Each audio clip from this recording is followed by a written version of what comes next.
प्राकृतिक सौंदर्य से भरपूर एक पहाड़ी क्षेत्र में स्थित था एक प्राचीन और शांत गुरुकुल। चारों ओर ऊंचे वृक्षों की छाया, कलकल बहती नदी और पक्षियों की मधुर चहचहाहट से वो स्थान किसी स्वर्ग से कम न लगता था। यहां दूर दूर से विद्यार्थी आते थे। कुछ बालक थे, कुछ युवा, तो कुछ ऐसे भी जो सांसारिक जीवन में असंतोष पाकर आत्मज्ञान की खोज में थे। गुरुकुल के केंद्र में एक विशाल पीपल का पेड़ था, जिसकी छाया में गुरु महादेव जी अपने शिष्यों को आत्मा, मन, विचार और जीवन की गूढ़ बातें सिखाया करते थे। महादेव जी एक ऐसे गुरु थे जो न केवल विद्वान थे, बल्कि स्वयं भी हर विचार को अनुभव की अग्नि में तपाकर प्रस्तुत करते थे। एक सुबह जैसे ही सूर्य की पहली किरणें धरती पर पड़ी, शिष्य एक एक कर गुरु के पास आकर पीपल की छाया में बैठने लगे। कुछ शांत थे, कुछ चिंतित दिखते थे और कुछ का मन आज अधिक व्याकुल था। गुरु ने अपने शिष्यों की ओर देखा और मुस्कुराते हुए पूछा, क्या आज कोई अपने मन की बात कहेगा? कुछ क्षणों की चुप्पी के बाद एक युवा शिष्य अर्जुन खड़ा हुआ। गुरुदेव, मैं कई दिनों से बहुत बेचैन हूं। मन में विचारों का तूफान सा चलता रहता है। क्रोध, चिंता, दुख, ये सब मन को निगलने लगे हैं। क्या मन वास्तव में हमारा शत्रु है? गुरु ने उसकी आंखों में देखा और बोले, तुमने बहुत अच्छा प्रश्न पूछा अर्जुन। यही प्रश्न आज हम सबकी आत्मा के दरवाजे को खटखटाएगा। आज का संवाद इसी पर होगा, मन शत्रु या मित्र। गुरु बोले, मन न तो इनहेरेंटली बुरा है, ना अच्छा। वो तो बस एक उपकरण है। जैसे चाकू से फल भी काट सकते हो और किसी को चोट भी पहुंचा सकते हो, वैसे ही मन को तुम शांति का द्वार भी बना सकते हो या दुख का कारण भी। शिष्यों की आंखें अब गुरु पर टिक गई। गुरु ने आगे कहा, मन विचार पैदा करता है। ये विचार तुम्हारे अनुभवों, स्मृतियों, इच्छाओं और भय से उत्पन्न होते हैं। समस्या तब होती है जब तुम हर विचार को सच मानने लगते हो और उससे जुड़ जाते हो।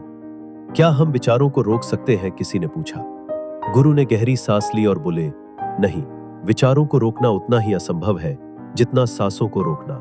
पर तुम उन्हें देख सकते हो, समझ सकते हो और उन्हें जाने दे सकते हो। साक्षी भाव यही है, विचारों के साथ बहना नहीं, उन्हें तटस्थ भाव से देखना। फिर गुरु ने एक कथा सुनाई। बहुत समय पहले एक युवा साधु था जो हर समय ध्यान बैठने की कोशिश करता था, लेकिन हर बार उसका ध्यान भंग हो जाता। कभी किसी की बात से, कभी आवाज से, कभी अपने ही मन के विचारों से। वह बहुत क्रोधित हो जाता।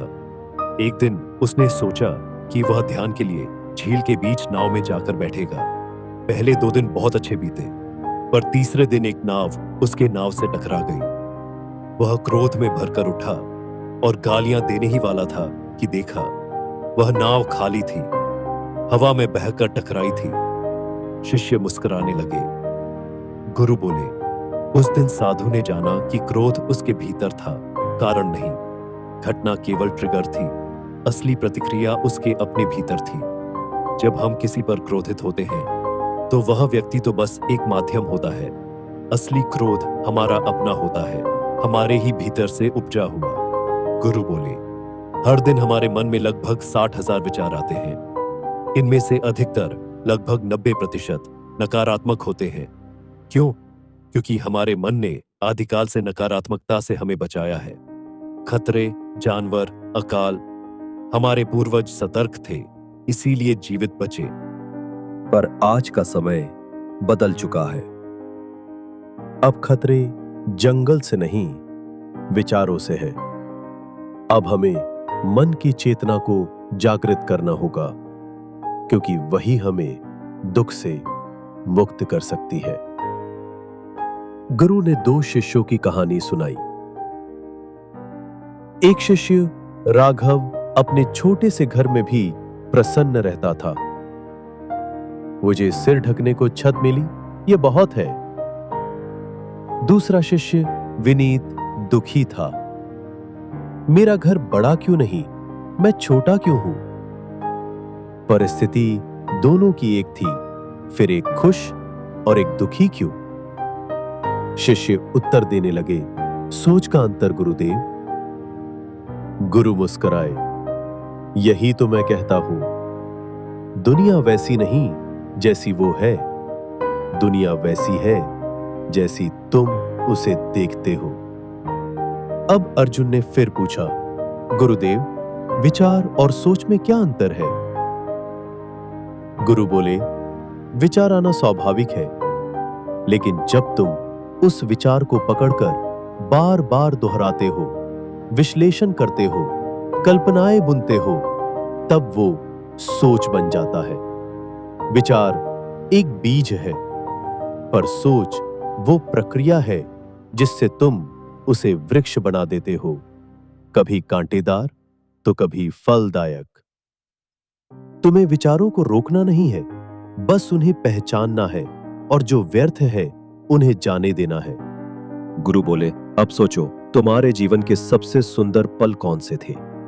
वो समय जब तुम किसी के साथ हंस रहे थे, संगीत में खोए थे, कोई खेल खेल रहे थे। क्या उन पलों में तुम सोच रहे थे? सबने सिर हिलाया, नहीं गुरुदेव। यही है सच्चा जीवन। जब तुम सोचते नहीं बस होते हो, तभी जीवन खिला हुआ होता है। तब न भविष्य की चिंता होती है, न अतीत का बोझ, बस एक शांत और गूढ़ आनंद होता है। अब गुरु ने सब शिष्यों को 3 अभ्यास बताए। साक्षी भाव, हर बार जब कोई विचार आए उसे पकड़ो मत, बस देखो और छोड़ दो।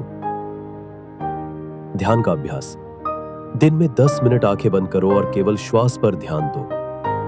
कृतज्ञता का अभ्यास, हर दिन रात को 3 चीजें लिखो जिनके लिए तुम आभारी हो।